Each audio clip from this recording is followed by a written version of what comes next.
Hey everybody, this is Everything Board Games. I'm your host for today, the Techno Funk Boy, and we are going to be looking at some tabletop role-playing games today. Specifically, a book from Sandy Petersen Games called Nightmares 1. This is part of their series of Cthulhu Mythos games. These are compatible with like 5th edition and Pathfinder, but are drawing in, kind of the wealth of Cthulhu lore into the world. I've reviewed a couple of these of these books so far, and I'm really enjoying this quite a bit. It as somebody who does enjoy horror RPGs. And is the game master of one of them.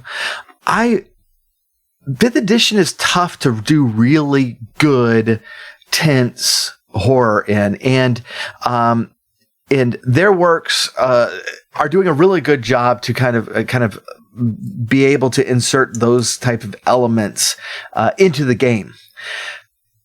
Now, this one in particular is what they normally do with their adventures is that they will have an adventure in 4 acts that actually get released monthly, each of the act, and then is available as a whole after 4.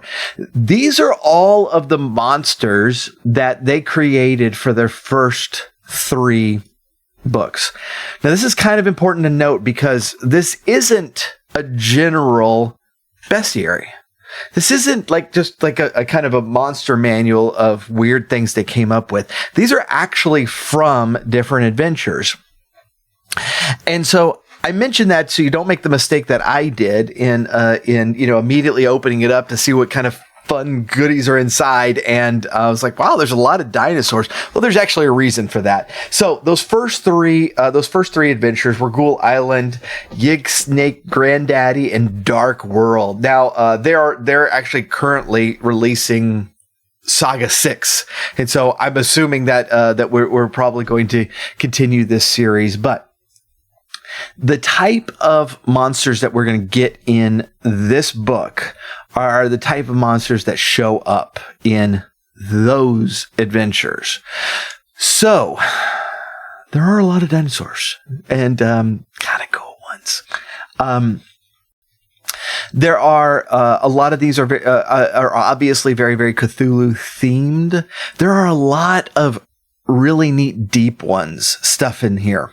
I happen to be one of my games that I'm running right now is a Ghost of Saltmarsh game, and so the deep ones in here, as well as there's a bunch of serpent folk in here. I'm having a feeling that some of these creatures are going to appear in my game, which is kind of cool. So there's a lot of stuff that's tied to the Dreamlands. I mentioned serpent folk as well. The Migo aliens are in here, and there are a lot of NPCs, and these are the NPCs that you found in these particular adventures. So some of these are like super, super cool and can be used in general general gameplay. I'd like to mention the riding croc because, goodness, if you don't have a riding croc in your next adventure, that's that's a mistake that we want to soon remedy, right? I ran across this flesh tree, and now, like, in one of my games, my party just a couple of adventures of sessions ago had to fight this like evil treant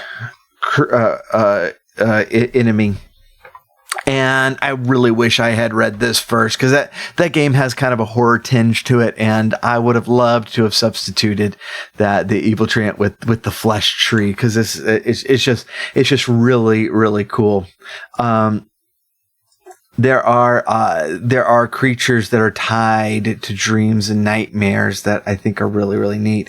And then, besides like regular dinosaurs, there is stuff like the, hunter killer Allosaurus that, has armor. And some of this might not apply to your particular game, but it still looks cool. One thing we're always going to find with Petersen games is their art is top notch, and there's no different in this book. The art is fantastic all the way through. Getting to the monsters themselves, I would say that most of the monsters in here would be useful in general play, especially if you're doing a horror game. There are quite a few NPCs in here, more than I expected. Most of them are going to be useful in other settings as well. I happen to think that like the NPC section of the monster manual is far too short anyways, and so those were kind of cool to get to. There's a wide variety of challenge ratings in here. Now, these adventures, these 4-act adventures that they're publishing, normally take a party from level 1 to like level 15, and so there are there's a very, very wide variety of challenge ratings that you're going to find in there, and so there is a lot to dig through. All that being said, there are a few monsters that are very, very specific in application. And outside of the context of the adventure themselves, I'm not likely to ever going to be able to use a lot of these.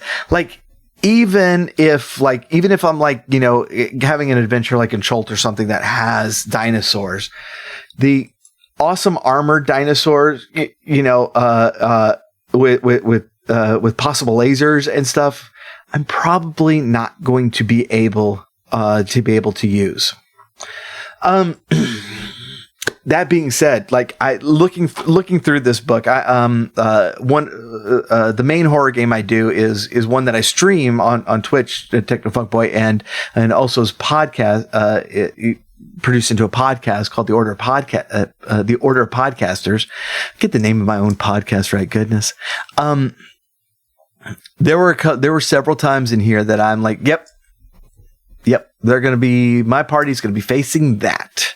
And it's this, same way with my Salt Marsh campaign that, it's like, man, if I want, like, there's so much room in Salt Marsh to add cool stuff, and going through like the Deep Ones section, and like the Deep Ones have these really, really super cool hybrids, of different animals that are really neat. And see, yep, if my Salt Marsh campaign is probably going to be, using those as well. Ultimately, your mileage with this book is going to vary. And it really depends on what kind of game you're running. If you have a game that's going to be able to use kind of the broad categories that these 3 particular Petersen adventures used, like the Deep Ones, there's probably a lot in here that's going to be useful to you. If you just have a general horror campaign and don't mind, picking through a whole section of dinosaurs that you probably aren't going to use, you're probably going to get some ideas out of this. If you're not running something by the ocean, and if you're not running something that doesn't have dinosaurs, and it's not meant to be a creepy game, but kind of more heroic and stuff, it's probably not the book. Probably not the book for you. I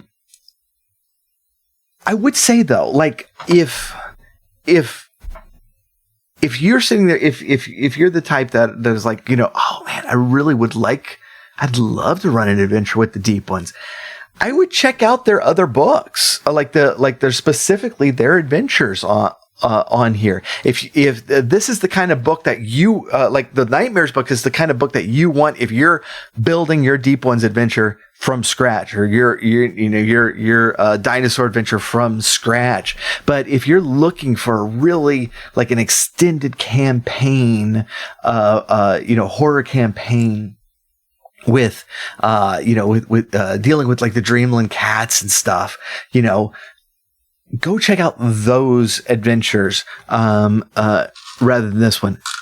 This is going to be useful if you are building those adventures from scratch. If you are looking for ideas for monsters in horror games and that sort of thing, that's going to be the time that you're going to want to jump on this particular book. So I really appreciate you hanging out with us. If you're not subscribed to this channel, please do hit the subscribe button for more video reviews on tabletop role-playing games, but board games and all sorts of fun stuff. And be sure and check out the website at everythingboardgames.com. And we will see you next time.